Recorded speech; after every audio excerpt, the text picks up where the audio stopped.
The four powers of the Mother are four of her outstanding personalities, portions, and embodiments of her divinity, through whom she acts on her creatures, orders and harmonizes her creations in the worlds, and directs the working out of her thousand forces.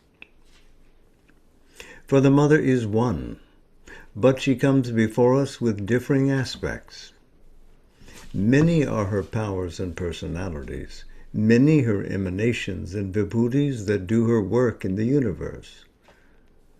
The one whom we adore as the Mother is the divine conscious force that dominates all existence, one and yet so many-sided that to follow her movement is impossible even for the quickest mind and for the freest and most vast intelligence.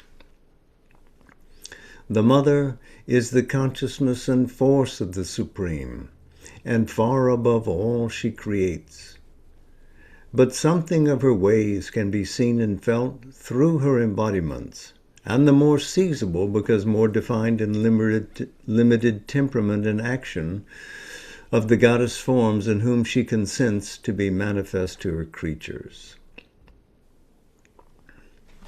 There are three ways of being of the Mother, of which you can become aware when you enter into touch of oneness with the conscious force that upholds us and the universe. Transcendent.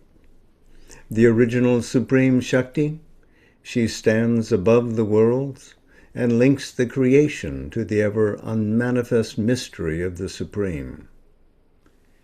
Universal. The cosmic Mahashakti, she creates all these beings and contains and enters, supports and conducts all these million processes and forces.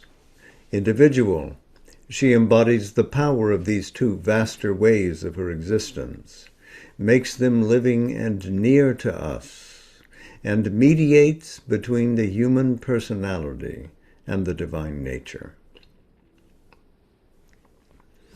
The one original transcendent Shakti, the Mother, stands above all the worlds and bears in her eternal consciousness the Supreme Divine. Alone, she harbors the absolute power and the ineffable presence, containing or calling the truths that have to be manifested. She brings them down from the mystery in which they were hidden into the light of her infinite consciousness and gives them a form of force in her omnipotent power and her boundless life and a body in the universe.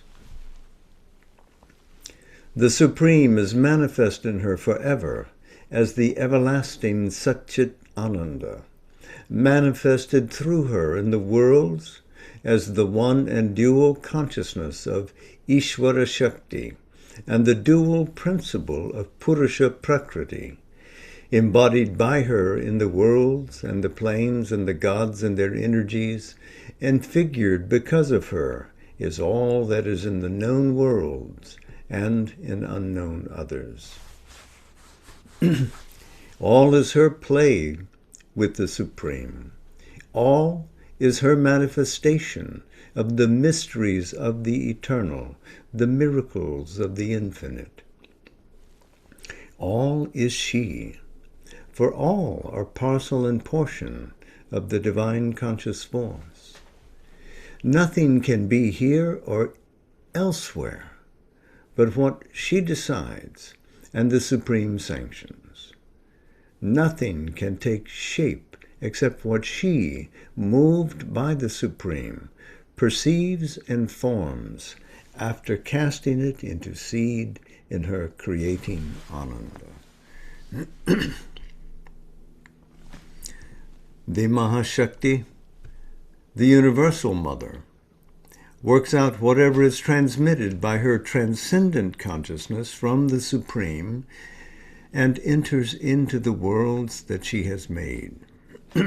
Her presence fills and supports them with the divine spirit and the divine all-sustaining force and delight without which they could not exist. That which we call nature or prakriti is only her most outward executive aspect. She marshals and arranges the harmony of her forces and processes, impels the operations of nature, and moves among them, secret or manifest, in all that can be seen or experienced or put into motion of life. Each of the worlds is nothing but one play of the Mahashakti of that system of worlds or universe, who is there as the cosmic soul and personality of the transcendent Mother. Each is something that she has seen in her vision, gathered into her heart of beauty and power, and created in her Ananda. But there are many planes of her creation, many steps of the divine Shakti. At the summit of this manifestation of which we are a part, there are worlds of infinite existence, consciousness, force, and bliss, over which the Mother stands as the unveiled eternal power. All beings there live and move in an ineffable completeness and unalterable oneness, because she carries them safe in her arms forever.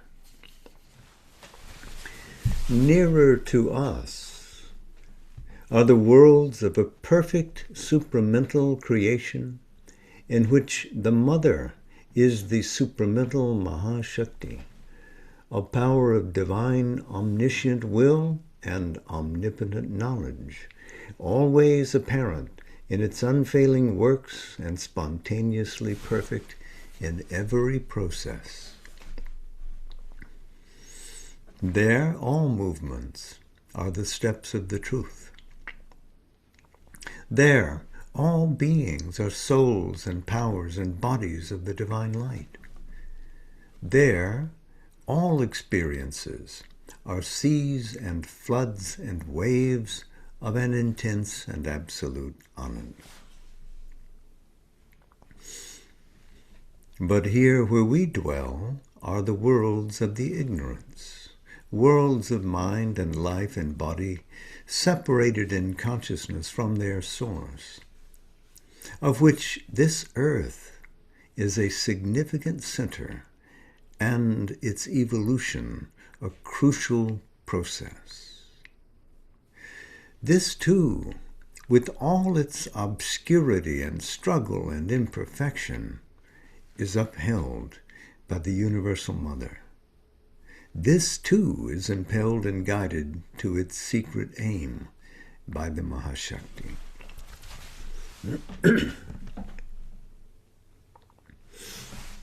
The Mother, as the Mahashakti of this triple world of the ignorance, stands in an intermediate plane between the supramental light, the truth life, the truth creation, which has to be brought down here, and this mounting and descending hierarchy of planes of consciousness that, like a double ladder, lapse into the nescience of matter and climb back again through the flowering of life and soul and mind into the infinity of the Spirit. Determining all that shall be in this universe and in the terrestrial evolution by what she sees and feels and pours from her, she stands there above the gods, and all her powers and personalities are put out in front of her for the action. And she sends down emanations of them into these lower worlds to intervene, to govern, to battle and conquer, to lead and turn their cycles, to direct the total and the individual lines of their forces. These emanations are the many divine forms and personalities in which men have worshipped her under different names throughout the ages. But also she prepares and shapes through these powers and their emanations the minds and bodies of her vibhutis, even as she prepares and shapes minds and bodies for the vibhutis of the Ishvara, that she may manifest in the physical world and in the disguise of the human consciousness some ray of her power and quality and presence. All the scenes of the earth play have been like a drama arranged and planned and staged by her, with the cosmic gods for her assistance and herself as a veiled actor.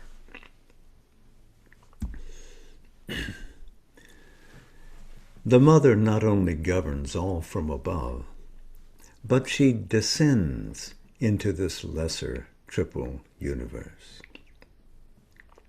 Impersonally, all things here, even the movements of the ignorance, are herself in veiled power and her creations in diminished substance, her nature body and nature force. And they exist because, moved by the mysterious fiat of the Supreme, to work out something that was there in the possibilities of the infinite, she has consented to the great sacrifice and has put on like a mask the soul and forms of the ignorance. But personally, too, she has stooped to descend here into the darkness, that she may lead it to the light, into the falsehood and error, that she may convert it to the truth, into this death, that she may turn it to godlike life, into this world pain and its obstinate sorrow and suffering, that she may end it in the transforming ecstasy of her sublime Ananda. In her deep and great love for her children, she has consented to put on herself the cloak of this obscurity, condescended to bear the attacks and torturing influences of the powers of the darkness and the falsehood, born to pass through the portals of the birth that is a death, taken upon herself the pangs and sorrows and sufferings of the creation, since it seemed that thus alone could it be lifted to the light and joy and truth and eternal life. This is the great sacrifice, called sometimes the sacrifice of the Purusha, but much more deeply, the Holocaust of Prakriti, the sacrifice of the Divine Mother. Just a moment.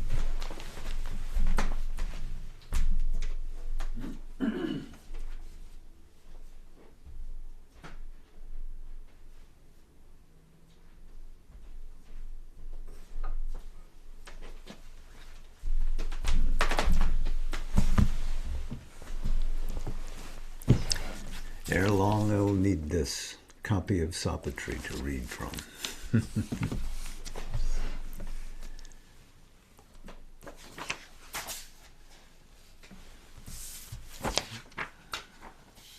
Sri Aurobindo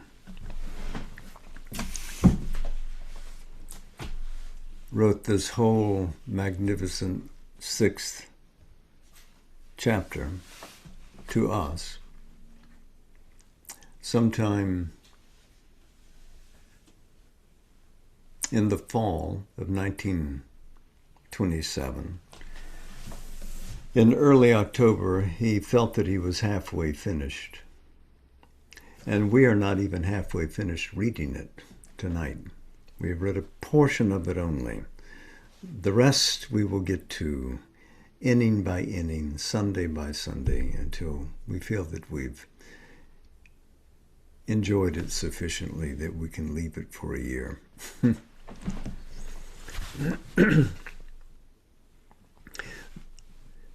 It seems that he had the idea of publishing two things in the booklet which we call The Mother. First, the opening essay, which was the message on the Mother's birthday in 1927. The first message ever given in the Sri Aurobindo ashram. And then this. He included, after working upon them, chapters 2, 3, 4, and 5. But it's the first and the sixth, I think, that are the appropriate bookends. And here we begin to look in this chapter at truths expressed concisely and beautifully that he addressed over hundreds and even 1,000 pages in the Life Divine. He begins by coming back to the nature of real being, describing it as a conscious person, the Mother, the Divine Shakti, the Adi Shakti, the original, coexistent with the Supreme. We could enter into the profound philosophy of Ishvara Ishvari, and that would take us a month by itself. But here we see the three terms of existence come forward again. Very familiar with them we are in the Life Divine, the transcendent, the universal, and the individual. And his point in writing this essay, and his first readers were those in the ashram, but also in the larger community around India who had turned to him, influenced by him, and looking to him for guidance, was to understand who this is now that is central to the conduct of life and the practice of yoga in the nascent Sri Aurobindo ashram. And he wanted, without bringing her personal name into it, without even having to refer to her, to write this powerful set of sentences that describes better than the Devi Bhagavata, better than the Devi Mahatmyam, what she is. It is even more beautiful, these words, than what we read in Sri Lalita Sahasranama, the 1,000 names of the Divine Mother. We'll come to points in this lengthy essay in which clearly he's summoning forth the great insights of Vedanta, the great lineage of the tantric worship of the great goddess. But we begin by looking at this first sentence. The four powers of the Mother are four of her outstanding personalities, portions and embodiments of her divinity. And these four we can see figured prominently in his own sadhana as placed into the record of yoga. Even before Mira Reshar had come to Pondicherry, already these goddess powers were working in his being, intimately engaged in the expansion, the refinement, and the perfection of his adhara, body, mind, and life. He was quite familiar with them, and that they were aspects of this one. The one whom we adore, as the Mother, is the divine conscious force that dominates all existence. So this is the Chit Shakti of the Tantric tradition, so central to his work in the Life Divine.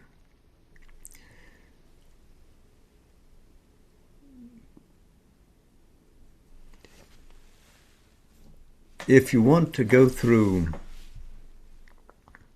the old discussions that we had on this book, The Mother, I believe that they're archived on our website. I think you can go to our YouTube channel and find them loaded there. We dare not go through this study word by word tonight, and in coming Sundays either. But they are there. And it is a great study because there is so much packed into this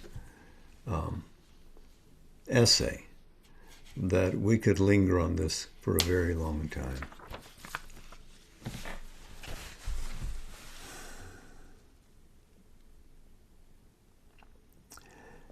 We have here a cosmology with an limitless reality beyond all scope, who expresses herself as Satchit Ananda. And that Satchit Ananda, existence, consciousness, bliss, in her person, as we've noted before, the 700th verse in Sri Lalita Sahasranam, Satchit Ananda Rupini. She is that, but she is above that. But Satchit Ananda is a positive way in which we can experience her.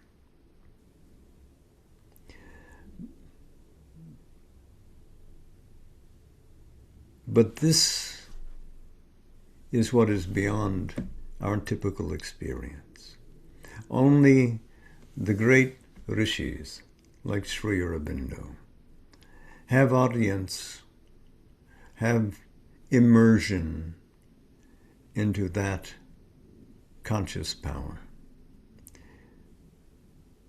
More approachable for us is her aspect as the universal mother, as she draws from Satchit Ananda the infinite energies, stated awarenesses,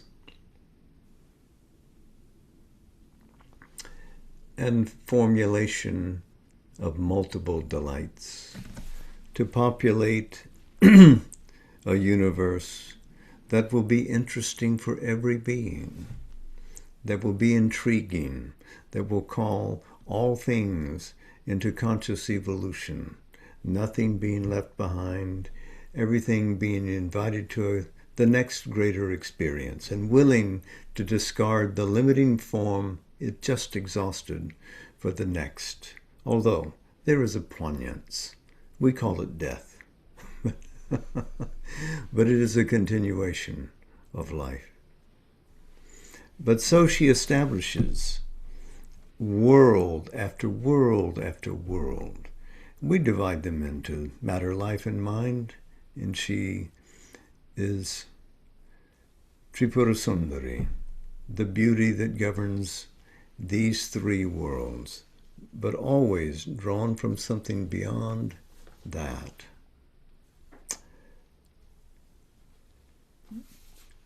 But we count the first accessible range beyond the mind as this place where the manyness of the one are inseparable and each lean into the other. That is the status she carries as the supramental Mahashakti.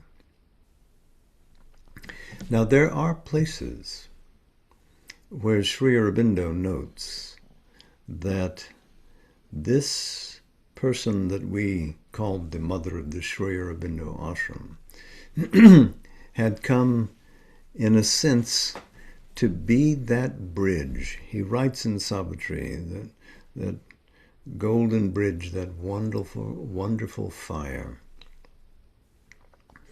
to stand between these worlds, to be the thing that links the supramental possibility to the earth. This supramental Mahashakti, he describes interestingly, giving in a phrase the whole sum of a philosophy. A power of divine omniscient will and omnipotent knowledge.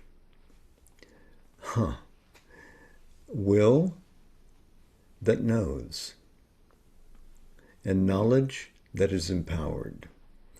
Because the supramental is that. It is both in one. It is unified in its real existence.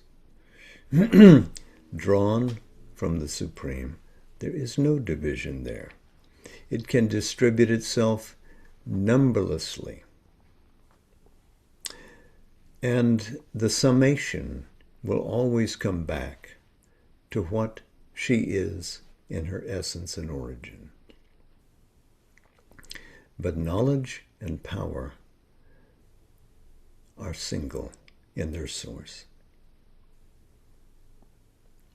And from that world, whatever proceeds is flawless and perfect.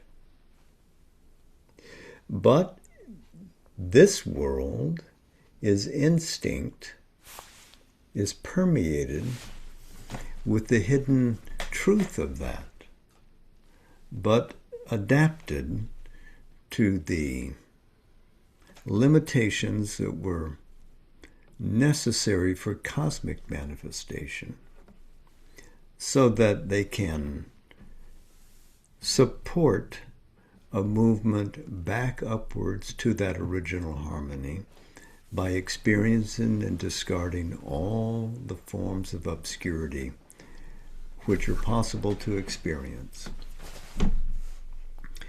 Because we accept the darkness in order to liberate the universe from it. This is the work of the Mahashakti as a universal reality. She stands there above and calls us up, but she stands here too and pushes us forwards. Here in the universe, she is present. There above, she is calling us. Can you point in a direction where she is not? She is universal. She is cosmic. And the 1,000 names that we know in the Tantric tradition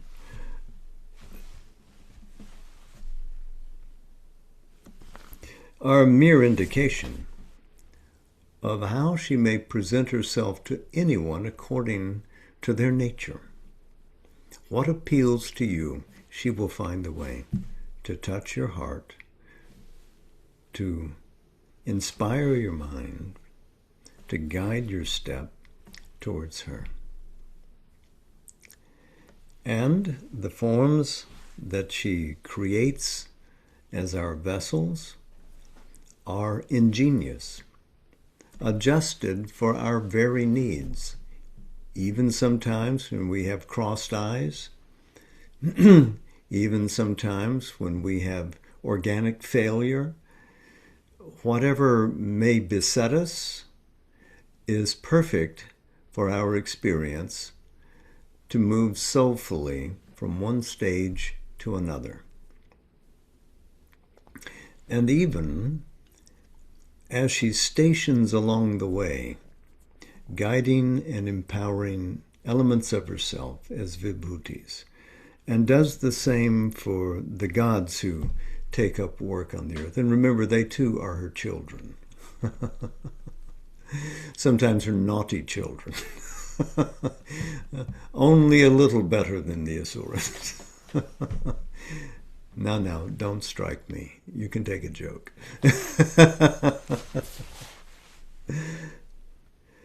But all of these beings bear in them a ray of her power.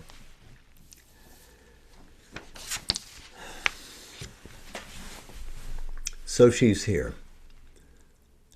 And she's not here just as a universal presence or working in various guises and even disguises, but she does, like the avatar in a Vaishnavite lineage, come in a personal way and assume incarnation. This was Sri Aurobindo's point. She is here.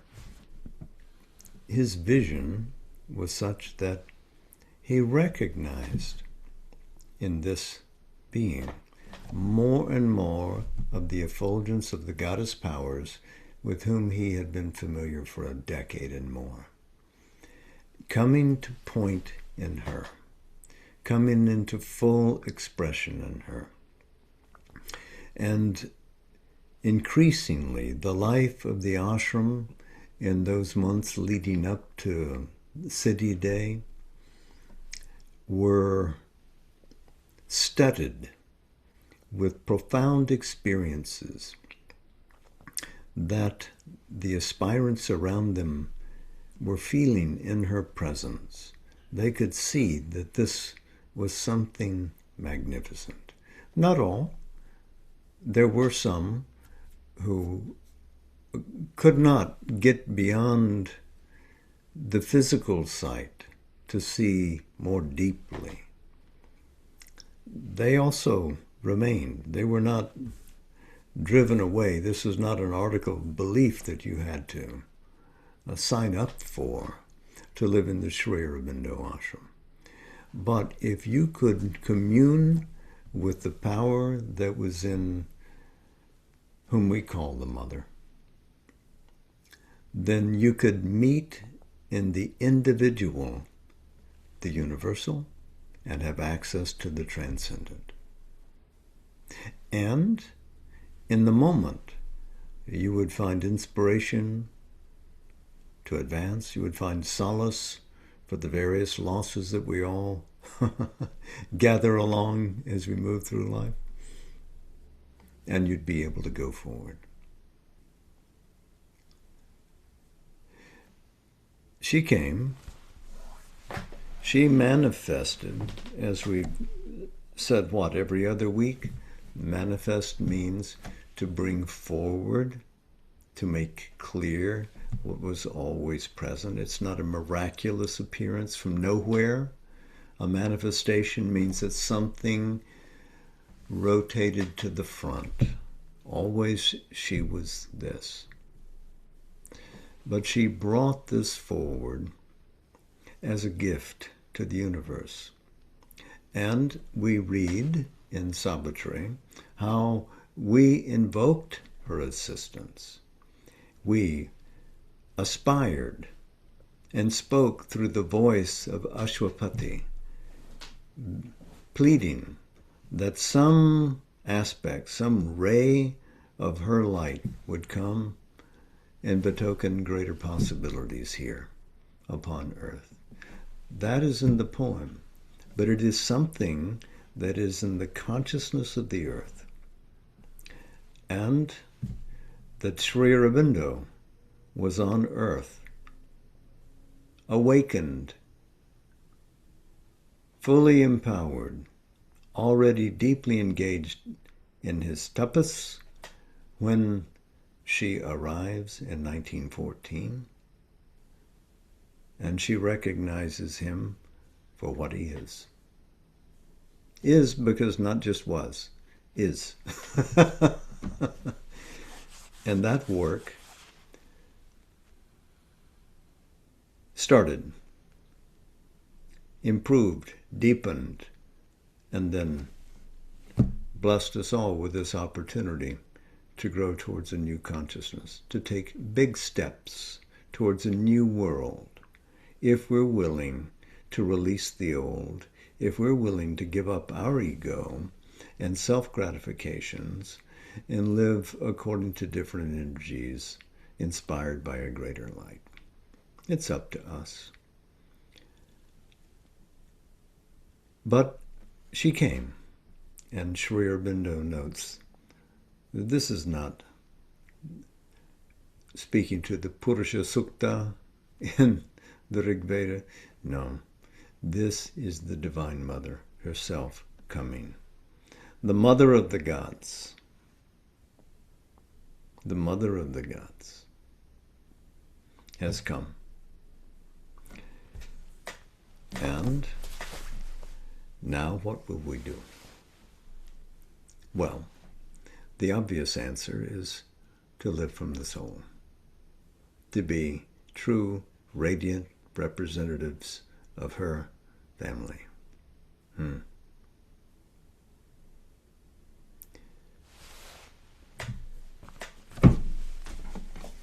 So this is where we'll stop.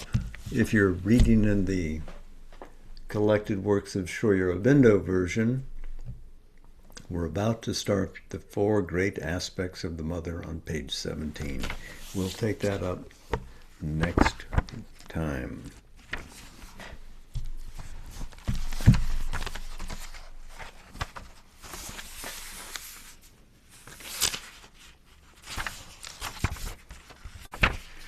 If you were with us yesterday, you heard us read that great passage on page 343. I saw the omnipotence flaming pioneers over the heavenly verge which turns towards life, come crowding down the amber stairs of birth. Well, since we read it yesterday, we'll read a prelude to it here. Perhaps we can begin on page 340.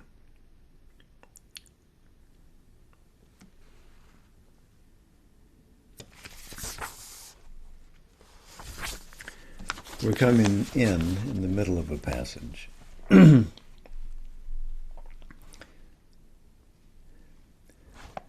A splendor sullied by the mortal air, love passes through his heart, a wandering guest.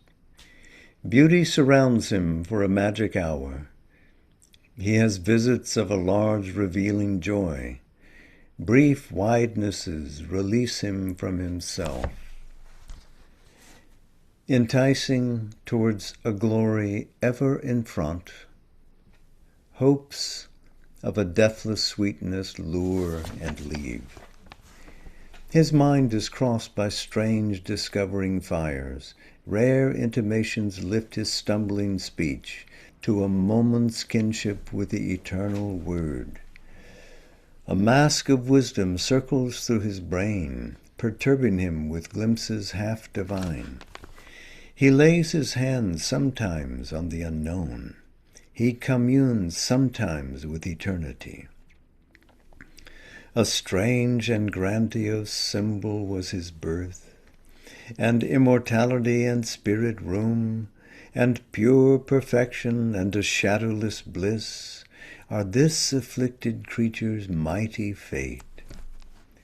In him the earth mother sees drawn near the change, foreshadowed in her dumb and fiery depths, a godhead drawn from her transmuted limbs, an alchemy of heaven on nature's base. Adept of the self-born unfailing line, leave not the light to die the ages bore. Help still humanity's blind and suffering life. Obey thy spirit's wide, omnipotent urge. A witness to God's parley with the night, it leaned compassionate from immortal calm, and housed desire, the troubled seed of things. Ascent to thy high self, create endure. Cease not from knowledge, let thy toil be vast. No more can earthly limits pen thy force. Equal thy work with long unending times. Traveler upon the bare eternal heights, tread still the difficult and dateless path, joining the cycles with its austere curve, measured for man by the initiate gods.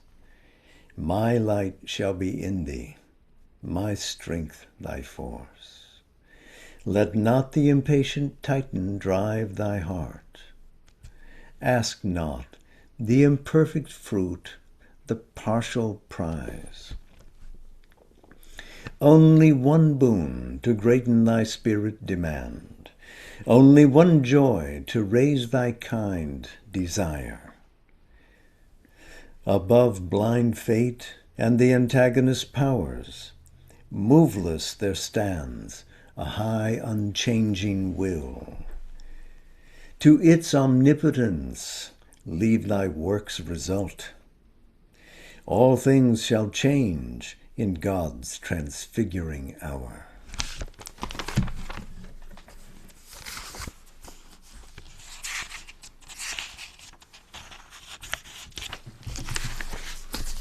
She's speaking to Ashwapati, but she's speaking to you.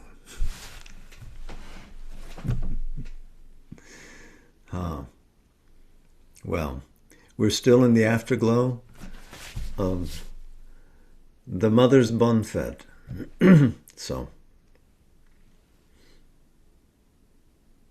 be beautiful, be full of love, be yourself, a sea of Ananda. And we'll look forward to seeing you soon. Much love to you all. Thank you. Namaste. Jai Ma.